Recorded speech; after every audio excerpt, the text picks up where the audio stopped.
Bonjour, bienvenue au Musée Costi pour cette lecture dans le cadre des Nuits de la lecture. Je vais vous lire Le loup qui enquêtait au musée. Il était une fois un loup qui n'aimait pas aller au musée. Les musées, c'est ennuyeux, répétait-il autour de lui. Mais voilà qu'un matin, tous ses amis se présentèrent chez lui. Aujourd'hui, on t'emmène au musée, lui annonça sa louve chérie. Loup fit la grimace, mais comme il était très amoureux, il dit oui. Maître Hibou débuta la visite par son œuvre préférée, un tableau de Léonard de Vinci, connu dans le monde entier. Ce tableau a été peint vers 1503, commença-t-il. Vous pouvez y admirer une mystérieuse beauté. C'est vrai qu'elle est jolie, chuchota Valentin en se tournant vers Loup. Mais déjà, Loup n'était plus là. Dans la salle d'à côté, Loup s'était arrêté devant un tableau. Surpris, il pencha la tête pour mieux le regarder. Est-ce qu'il y voyait mal ou bien est-ce que cette toile était vraiment spéciale? Un petit rat éclata de rire près de lui. C'est un portrait peint par Pablo Picasso. Allez, ne faites pas cette tête-là. Et suis-moi. Aussi vrai que je suis Barnabé, gardien de ce musée, nous allons trouver une œuvre d'art qui te plaira. Joyeusement, Barnabé entraîna Loup dans la pièce suivante. Voici notre collection de sculptures. Certaines ont plus de 1000 ans, d'autres à peine 20.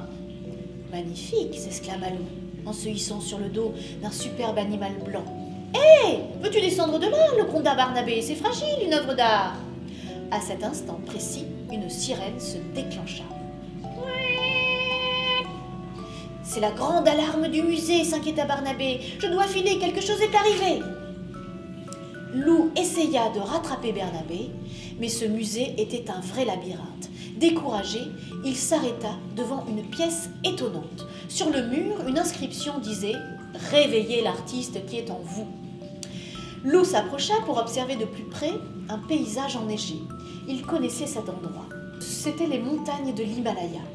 « Au voleur !» entendit-il alors crier. C'était la voix de Barnabé. Guidé par les cris, Loup retrouva enfin le petit rat. Il était dans tous ses états. « Notre masque tibétain a disparu, il est unique au monde, c'est une catastrophe !»« Restons calmes, fit Loup, en regardant autour de lui. Le voleur n'est peut-être pas loin. Serait-ce pas des traces ici ?» En suivant les empreintes, Loup et Barnabé pénétrèrent dans une immense galerie. Impressionné, Loup s'arrêta devant une drôle de bête. C'était d'un dodo, lui expliqua Barnabé. Une espèce qui n'existe plus aujourd'hui. Loup en resta baba. Décidément, les musées, c'était plus intéressant qu'il ne pensait. À l'entrée de la salle suivante, se dessinait une ombre inquiétante. Le voleur n'est certainement pas ici, bredouilla Loup en reculant. « Ce n'est qu'un squelette de dinosaure, gros bêta !» le rassura Barnabé. « Allez, dépêche-toi! Les traces continuent par là !» Loup s'avança prudemment entre les dinosaures. C'est alors qu'il aperçut quelque chose sur le sol. C'était un petit nœud rose, couvert de poils roses. Il fronça les sourcils, ses soupçons se confirmaient. Pensif, Loup se hâta de rejoindre le petit gardien. Barnabé l'attendait près d'une hutte. Sur le sol, il y avait des bols de terre cuite et des outils préhistoriques. Grâce à ces objets, on sait comment vivaient nos ancêtres, expliqua Barnabé. Et je viens de m'apercevoir qu'il manque un silex. Certainement celui que le voleur a utilisé pour casser la vitrine du masque. Boum! Entendit-on alors au fond de la pièce. Il y a quelqu'un là-bas, cria Barnabé.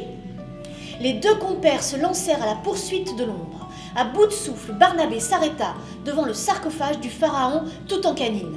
« Je n'y comprends rien, cette salle est sans issue, à croire que le voleur s'est volatilisé. »« Je ne crois pas, Filou, en tendant la patte vers le sarcophage. »« Ah non !» se fâcha Barnabé, « je t'ai déjà expliqué qu'on ne touche pas aux œuvres d'art. » Mais ce qu'il y avait à l'intérieur lui coupa le sifflet. À l'intérieur du sarcophage, il y avait Demoiselle Yeti.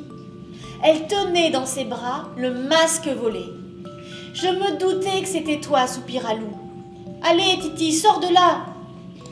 Demoiselle Yeti éclata en gros sanglots. Je suis vraiment désolée, gueuta-t-elle. Mais ce masque ressemble tellement à mon papa. Je n'ai pas pu m'en empêcher. Allez, on ne pleure plus, fit le petit rat ému. Nous allons le remettre à sa place et personne n'en saura rien. Tandis que Lou rejoignait les autres, ses yeux furent attirés par une peinture. On aurait dit sa forêt, mais en beaucoup plus belle. Le cœur battant, il s'assit pour l'admirer. Et voilà, se réjouit Barnabé derrière lui. Coup de foudre artistique. L'art émeut, transporte, fait voyager. Je t'avais dit qu'on trouverait l'œuvre qui te plairait. Lou resta un long moment à contempler la toile, puis il rejoignit ses amis. Ils étaient toujours devant les peintures à écouter Maître Hibou. « Ah, te voilà, Lou !» gronda le vieux Hibou. « Et moi qui croyais que tu allais faire un effort pour apprécier le musée, à peine arrivé, tu disparais. »« Où étais-tu passé ?» demanda Lou à la sortie du musée. « J'ai grimpé sur un ours blanc, rencontré un dodo, échappé à un terrible dinosaure, résolu une énigme et je me suis promenée dans une forêt merveilleuse, répondit Lou. Vous aviez raison, les amis. Les musées, c'est passionnant. On y retourne quand ?